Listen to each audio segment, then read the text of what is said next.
వెళ్లే ముందు ఒక శుభవార్త వినిపోండి. ఏమిటి? నాకు ఉద్యోగం దొరికింది. ఎక్కడ? తమ ఇంట్లోనే. ఏ వేళాకోళంగా ఉందా? కాదు, నిజం.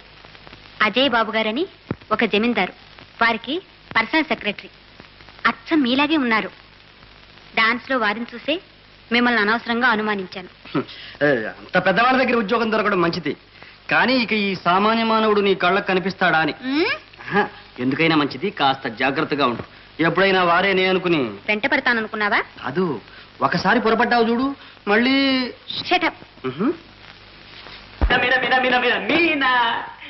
నీకెన్ని ఇచ్చాను చెప్పుకో చూద్దాం. అయితే మీరే దాచుకోండి. ఓడిపోయావు ఓడిపోయావు. వద్దు, నాకు ఆ మిఠాయి వాసన పడదు. అరే అదేమిటి మీనా, ఎంతో ఇష్టంగా నీకు.